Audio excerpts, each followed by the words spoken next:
What if the poorest man in your village was secretly the richest? What if the man everyone mocked was the only one willing to give up everything for love?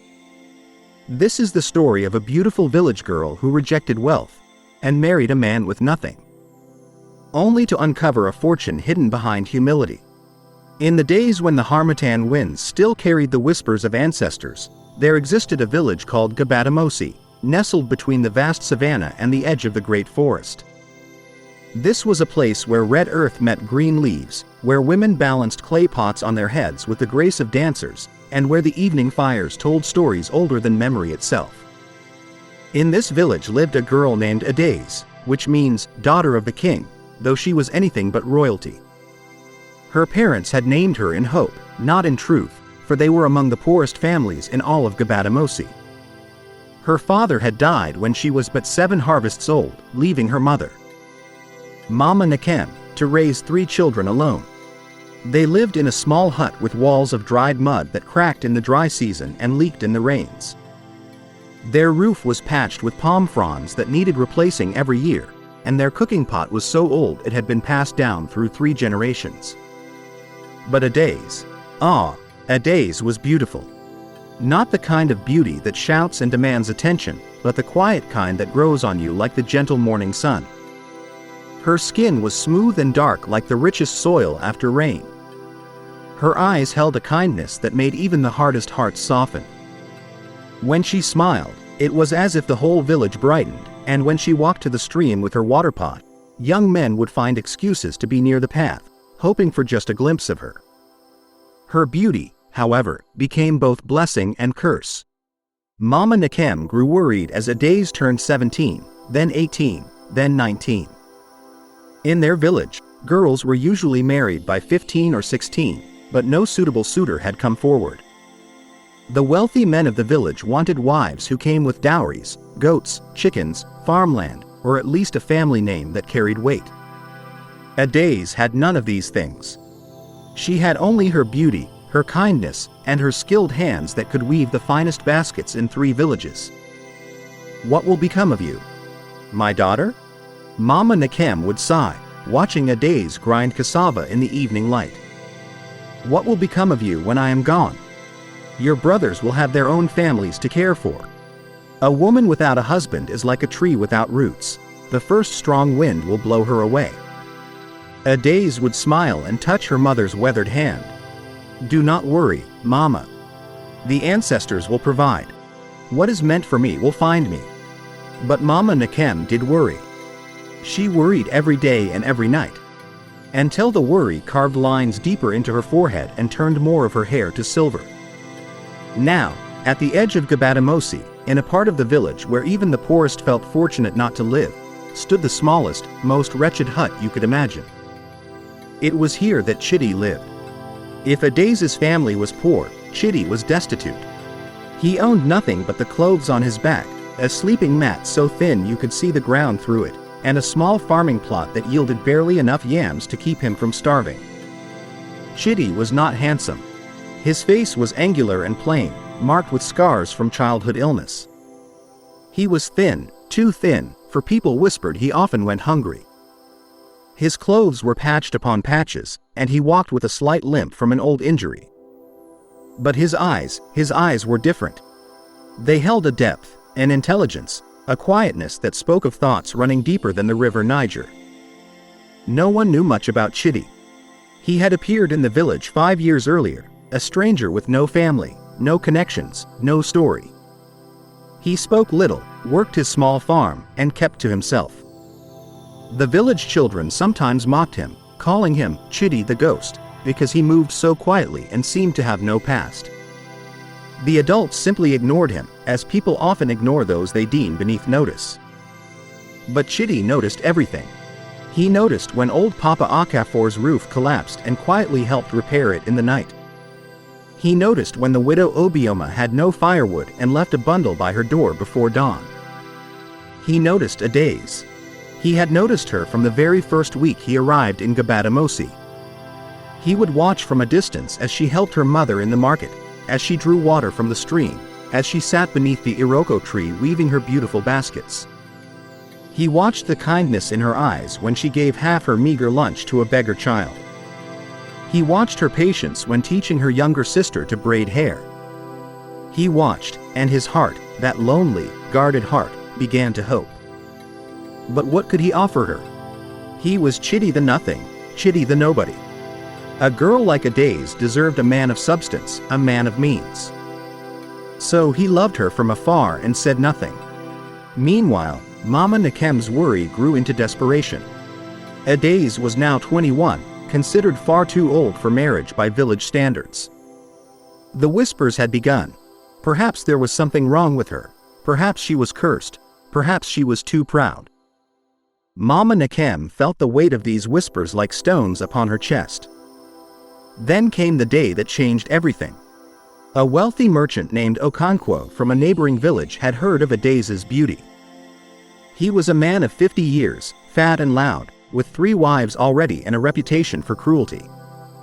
But he had cowrie shells, he had land, he had influence. He sent word that he was willing to take Adaeze as his 4th wife, and he would even pay a small bride price, 10 chickens and 2 goats, a fortune for a family with nothing. Mama Nakem was torn. The thought of her daughter as a 4th wife to such a man made her heart sick. But what choice did she have? If she refused, Adaeze might never marry. She might live as a burden to her brothers, scorned by the village, with no children to care for her in old age. When Mama Nakem told Adaeze of the proposal, the young woman's face went pale as moonlight. "Mama, no," she whispered. "I have heard the stories about Okonkwo. His wives bear bruises they hide beneath their wrappers. His children flinch when he raises his voice. Please, Mama, do not send me to such a man." "What choice do we have?" Mama Nakem's voice broke. "No other man has asked for you. No other man will. At least with Okonkwo, you will be fed. You will have a roof that doesn't leak. You will have. I will have misery," Adaeze interrupted quietly. "I would rather remain unmarried than marry a man who will break my spirit." But Mama Nakem was desperate, and desperation makes us do things our hearts rebel against. She told the messenger that they would accept Okonkwo's proposal. The news spread through the village like harmattan dust. People clicked their tongues and shook their heads. Such a beautiful girl, they murmured, wasted on that terrible man. But what can be done? Her family is poor. It was on the evening of this very day, as Adaeze sat weeping beneath the iroko tree, that Chidi finally found his courage. He approached her slowly, respectfully, his heart hammering against his ribs like a trapped bird. "Adaeze," he said softly. She looked up, her eyes red with tears, surprised that anyone had found her in her hiding place. "Chidi," she acknowledged, quickly wiping her face. "I have heard the news," he said, standing at a respectful distance. "About the merchant Okonkwo." She nodded, fresh tears spilling down her cheeks. "Adaeze." Chidi's voice trembled slightly. "I know I have no right to speak. I am nobody. I have nothing. But I cannot stay silent and watch you wed to a man who will hurt you." He took a deep breath. "Marry me instead." Adaeze stared at him in shock. Of all the things she had expected to hear, this was not among them. "Chidi, you don't understand. My mother has already accepted his bride price. And you, forgive me, but you have nothing to offer. My mother needs the security that—" "I know," Chidi interrupted gently. "I know what I am in the eyes of this village. But I will work harder. I will farm more land. I will do whatever it takes to care for you, to care for your mother. I will never raise my hand to you. I will never speak to you in anger. I will honor you every day of our lives." His voice dropped to barely a whisper. "Please, Adaeze. Give me a chance." Adaeze looked into his eyes and saw something there that took her breath away. Absolute sincerity, deep respect, and a love so pure it radiated from him like heat from the sun. In that moment, something shifted in her heart. "Let me speak with my mother," she said finally. The conversation with Mama Nakem was fierce. The older woman was horrified. "Chidi? The beggar at the edge of the village? Have you lost your senses, daughter? He has less than we do. At least Okonkwo has wealth, has status. What does Chidi have? A hut that might collapse in the next rain. A farm that barely feeds one person, much less a wife and mother-in-law. He has kindness, Mama, Adaeze said quietly. He has gentleness. He has honor. I would rather be poor with a good man than comfortable with a cruel one. You speak like a foolish child. Mama Nakem's voice was sharp with fear. Kindness does not fill an empty belly. Gentleness does not buy medicine when you fall sick. You think poverty is noble? I have lived in poverty my whole life, and I can tell you, it is not. They argued through the night. Mama Nakem wept and pleaded. Adaeze remained firm, though her own heart was breaking at causing her mother such pain. Finally, as dawn broke pink and gold over the village, Mama Nakem's resistance crumbled. Perhaps it was exhaustion. Perhaps it was the memory of her own marriage to Adaeze's father, a poor man, but a good one, whom she had loved deeply. Perhaps it was seeing the same determination in her daughter's eyes that she herself had once possessed. You will regret this, she said, but her voice had lost its fight. But if this is truly what you want, I will not force you to Okonkwo. Send for Chidi. Tell him he may speak to me about marriage. The village was scandalized when the news emerged. Adaeze, the beauty of Gabatamosi, was rejecting a wealthy merchant to marry Chidi the nothing? It was madness. It was foolishness. Okonkwo was furious and demanded his chickens and goats be returned immediately, threatening to curse the family. The village elders shook their heads.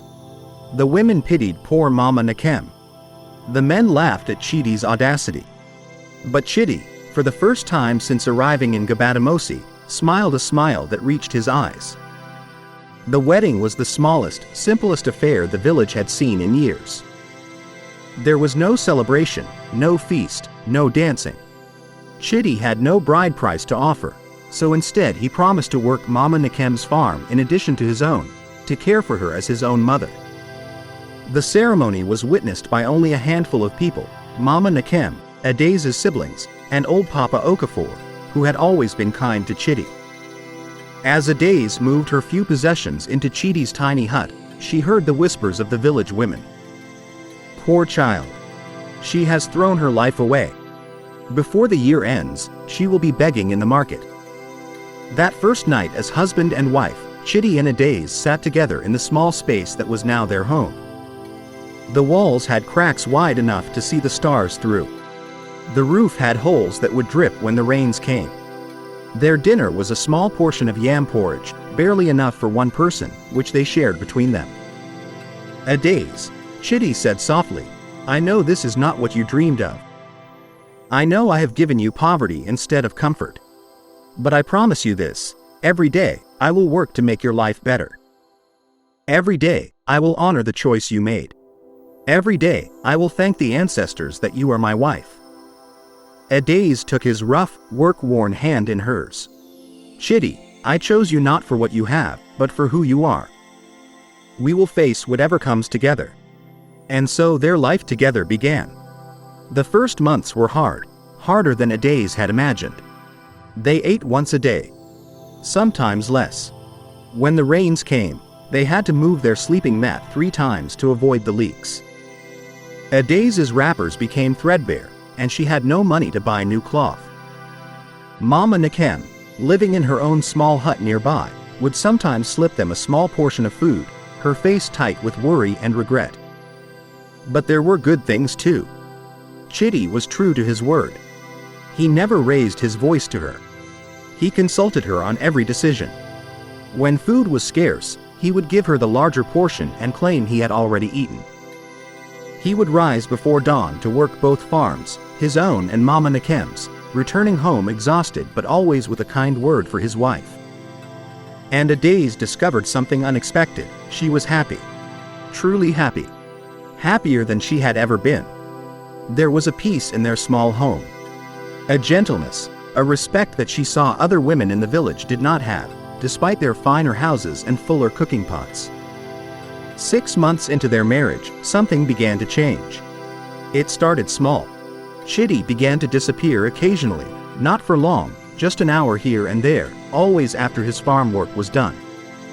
When Adaeze asked where he had been, he would smile mysteriously and say, taking care of some business. Then one day, a stranger came to the village asking for Chidi. He was finely dressed, this stranger, with the bearing of a man of importance. The village was buzzing with curiosity.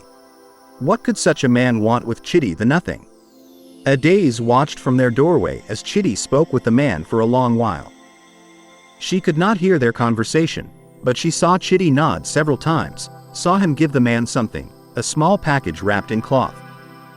That evening, Chidi seemed different, lighter somehow, as if a weight had been lifted. Who was that man? Adaeze asked as they prepared their meager dinner. An associate, Chidi replied, and would say no more. The next week, another stranger came. Then another. All well dressed, all seeking Chidi specifically. The village gossip intensified. Was Chidi involved in something illegal? Was he a thief? A con man? Mama Nakem came to Adaeze, worry creasing her brow. Daughter, these men who come asking for your husband, do you know what business he has with them? No, Mama. But I trust him. Trust does not feed a family. Mama Nakem snapped, fear making her sharp. What if he has brought trouble to your door? What if? She was interrupted by a commotion outside. Another stranger had arrived, but this one came with a cart pulled by 2 strong oxen, and in the cart were bundles and bundles of goods. The entire village gathered as the man stopped at Chidi's hut. I am looking for Chidi, son of Adaeze, the man announced. Son of Adaeze? People whispered. But Chidi has no family name. Who is Adaeze? Chidi emerged from the hut, and for the first time since coming to Gbadamosi, he stood tall, his shoulders back, his head high. I am Chidi, he said. The man bowed, actually bowed, and began unloading the cart. Bags of rice, dried fish, fine cloth, clay pots, farming tools, chickens, goats, and a small wooden chest that clinked with the sound of cowrie shells. The village stood in stunned silence. What is this? Adaeze whispered, emerging from the hut. Chidi turned to his wife, and in his eyes she saw both apology and something else, relief, perhaps, that the time for secrets had ended. Adaeze, he said gently, taking her hands, I need to tell you a story. I need to tell you who I am. And there, in front of the entire village, with Mama Nakem clutching her wrapper in shock and the villagers pressing close to hear, Chidi began to speak. My name is Chidi, son of Adaeze, of the great trading family of Adaeze from the eastern lands. My father was one of the wealthiest merchants in 3 kingdoms. We traded in palm oil, in ivory, in fine cloth. We had compounds in 5 cities, farms across the land, and more wealth than could be counted in a moon cycle. The village gasped. When I was young, my father began to teach me the business. But he taught me something else too. He taught me that wealth without character is worthless. He would sometimes disguise himself as a poor man and travel to villages to see how people treated those with nothing. He saw the worst of humanity in those travels: greed, cruelty, contempt for the poor. Chidi's voice grew sad. When my father died, he left everything to me, but with a condition. He had written in his will that before I could claim my inheritance, I must live for 5 years as a poor man, in a place where no one knew my name or my family. I had to learn what he had learned, how people truly are when they think you have nothing to offer them. Adaeze's hands trembled in his. I came to Gbadamosi 5 years ago with nothing but the clothes on my back. I built that hut with my own hands. I farmed that small plot. I lived in poverty, as my father had commanded. And I watched. I watched how people treated me when they thought I was nobody. I saw the contempt, the dismissal, the mockery. He looked around at the villagers, many of whom now had the grace to look ashamed. But I also saw kindness. Old Papa Okafor, who shared his meal with me when I first arrived, though he had little himself. The widow Obioma, who offered me water when I collapsed from hunger in my first month. And you, Adaeze." He turned back to his wife, his eyes shining with unshed tears. "You, who looked at me with kindness when others looked through me. You, who smiled at me in the market when others turned away. You, who saw me, truly saw me, when I was nothing and had nothing. When I heard that Okonkwo wanted to marry you, I knew my test period was not yet complete, but I could not let you go to such a man. I chose you over my inheritance, Adaeze. I was prepared to live the rest of my life in that hut if it meant I could protect you from cruelty." Tears were streaming down Adaeze's face now. "But 2 weeks ago, the 5-year period ended. I sent word to my father's lawyers. These men who have been coming, they are settling my father's estate. This card is just the beginning.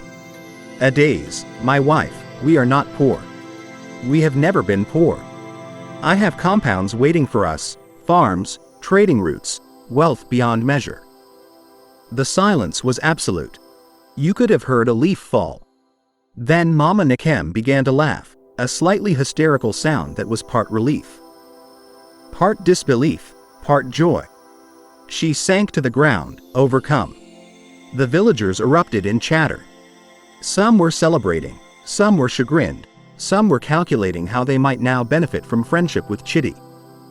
But Adaeze just stood there, looking at her husband, this man who had been willing to be poor forever rather than let her suffer. This man who had chosen her when he could have had anyone. "You chose me when you thought you had nothing," she said softly. "I chose you when I thought you had nothing. We chose each other truly." Chidi nodded, unable to speak past the emotion in his throat. "Come," he finally said. "Let me show you your new home." In the months that followed, Chidi built the finest compound Gabadamosi had ever seen. But he did not build it where the wealthy villagers lived. He built it on the very spot where his poor hut had stood, as a reminder to never forget where he had been. He employed many villagers in his trading business, paying fair wages. He built a school so the children could learn to read and write. He dug a well in the center of the village so women no longer had to walk far for water. He cared for Mama Nkem as if she were his own mother, building her a comfortable house and ensuring she never wanted for anything. But most importantly, he honored Adaeze every single day. He consulted her on business decisions. He treated her as his partner, his equal. And he never, ever let her forget that she had been the one who saw his true worth when he appeared to have none. As for the villagers who had mocked him, who had dismissed him, who had treated him with contempt, Chidi bore them no ill will. Instead, he used his experience to teach his children a lesson: the measure of a person is not in their possessions but in their character. Treat everyone with dignity, for you never know who you are truly standing before.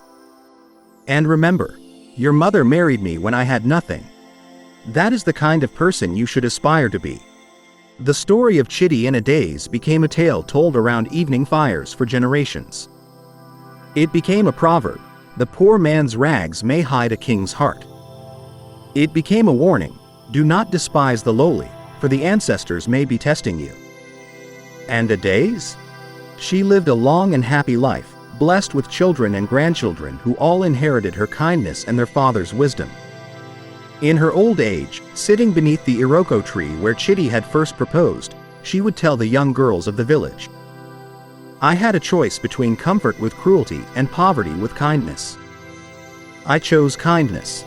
And the ancestors rewarded me beyond measure, not because Chidi became wealthy, but because I found a man who valued me for who I am, not what I could bring him. That, my daughters, is the greatest wealth of all." And so the story ends, but the lesson lives on: true worth cannot be measured by outward appearances.